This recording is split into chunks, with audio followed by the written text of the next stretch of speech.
बिस्मिल्लाहिर्रहमानिर्रहीम। अस्सलामु अलैकुम वरहमतुल्लाहि वबरकातुहू। आज का हमारा टॉपिक इस हवाले से है कि किन औरतों से निकाह करना हराम है।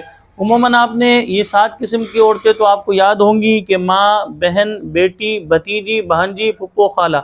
ये 7 किस्म की खातून या ख़वातीन ऐसी हैं कि जिनसे निकाह हमेशा हमेशा के लिए हराम है।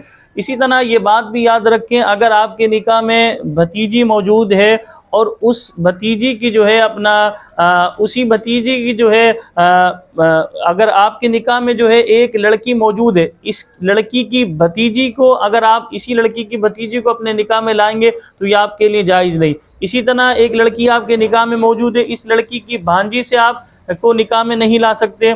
इसी तरह इसकी फुप्पो को अपने निकाह में नहीं ला सकते। इसी तरह इसकी खाला को अपने निकाह में नहीं ला सकते। यानी इन दोनों को बैक वक्त अपने निकाह में आप जमा नहीं कर सकते। अब आइए मैं आपके सामने कुरान पाक की आयत मुबारक पढ़ने लगा हूँ। ये 4था सिपारा और सूरह जो है निसा है। सूरह निसा की ये आखिरी आयत है। सूरह निसा की आखिरी आयत नहीं बल्कि 4थे सिपारे की आखिरी आयत है।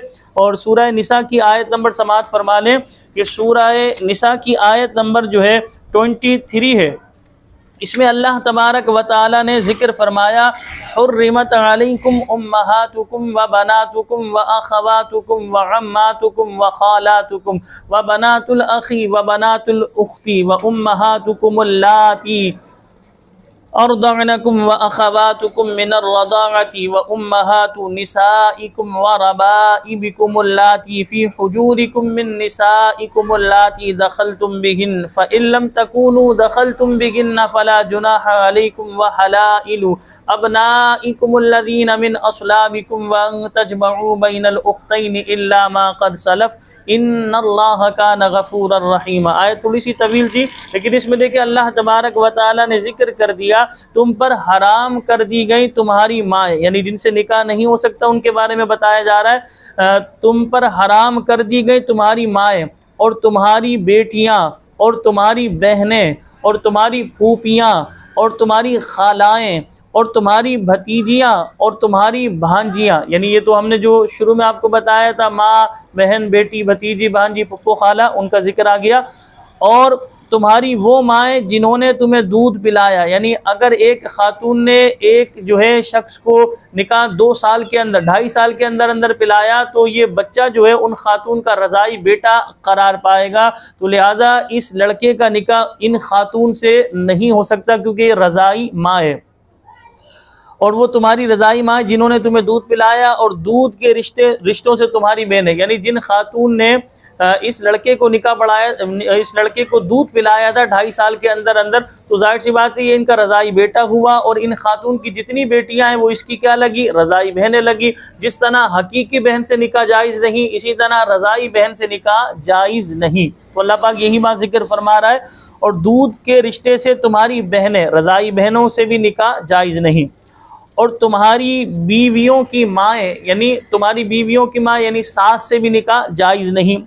और तुम्हारी बीवियों की वो बेटियां जो तुम्हारी गोद में है, यानी कि बीवी की वो बेटी जो तुम्हारी गोद में है। यानी अगर किसी का निकाह जो है ऐसी खातून से हुआ कि ऑलरेडी उनके पास बेटियां थी, यानी इन्होंने पहले निकाह किया हुआ था किसी दूसरे मर्द से, उनकी बेटियां थी, तो अब जाहिर सी बात है अब आपने उस औरत से निकाह कर लिया तो अब उस औरत की जो बेटियां हैं उनसे आपका निकाह नहीं हो सकता। अब आगे फरमाया, जो उन बीवियों से हो जिनसे तुम हम बिस्तरी कर चुके हो, फिर अगर तुमने उन बीवियों से हम बिस्तरी ना की हो तो उनकी बेटियों से निकाह करने में तुम पर कोई हरज नहीं। यानी यहाँ जिक्र किया ऐसी ख़वातीन यानी जिनसे इंसान ने निकाह किया और अभी खलवत सहिया नहीं हुई, इंसान ने हम बिस्तरी नहीं की थी और जाहिर सी बात उस औरत को तलाक दे दी, तो अब उस औरत की जो बेटी है जो है उससे ये शख्स निकाह कर सकता है। लेकिन अगर खलवत सहिया हो गई और इनके दरमियान जो है जिस्मानी ताल्लुक़ कायम हो गया तो अब जाहिर सी बात है तलाक देने के बाद भी इस औरत की जो दूसरे शौहर से बेटियां थी उनसे निकाह नहीं हो सकता। तो फरमाया तो उनकी बेटियों से निकाह करने में तुम पर कोई हरज नहीं। और तुम्हारे हकीकी बेटों की बीवियां, यानी इंसान के बेटे की जो बीवी होती है वो क्या लगेगी, इंसान की बहू लगेगी, तो बहू से निकाह करना भी ससुर के लिए जायज़ नहीं है।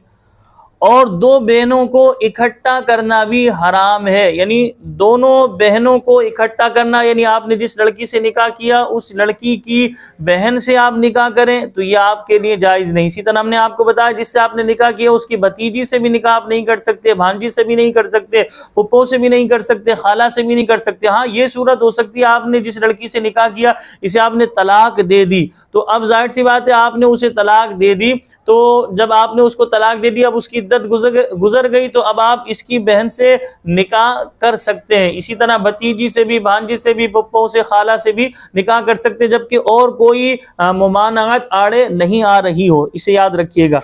अलबत्ता जो पहले गुजर चुका बेशक अल्लाह बख्शने वाला मेहरबान है, यानी पहले के दौर में इस तरह के जो मामलात लोगों के दरमियान हुए तो फरमाया गया बेशक अल्लाह ताला बख्शने वाला मेहरबान है। लेकिन जब ये अहकामात बयान कर दिए तो अब इन अहकामात पर अमल करना ये इंसान पर ज़रूरी है, लाजिम है। तो लिहाजा आसान अल्फाजों में हमने आपके सामने बयान किया। फिर भी अगर आपके जहन में कोई बात आ रही हो, आप मालूम करना चाहते हो कि भाई मेरा फ़लाँ से निकाह हो सकता है या नहीं, तो आप नीचे कमेंट्स में भी मालूम कर सकते हैं या मेरे व्हाट्सअप नंबर पे भी मुझसे रब्ता कर सकते हैं। तो मैं आपको बता दूंगा कि फ़लाँ खातून आपकी महरम है या ना महरम, क्योंकि निकाह ज़ाहिर सी बात है ना महरम से ही होगा, महरम से नहीं हो सकता। तो बाज़ दफ़ा दूध के रिश्ते की वजह से निकाह हराम होता है, बाज़ दफ़ा इंसान के जो ससुराली रिश्ते की वजह से निकाह हराम होता है, या बाज़ दफ़ा हकीकी तौर पर इंसान पर उस लड़की से निकाह करना ही हराम होता है। जैसे 7 किस्म की औरतें तो ऐसी हैं हमेशा हमेशा के लिए इनसे निकाह करना हराम है, कभी इनसे निकाह करना हलाल होगा ही नहीं। जैसे माँ, बहन, बेटी, भतीजी, भांजी, पुप्पो, खाला, ये तो ऐसे रिश्ते इनसे निकाह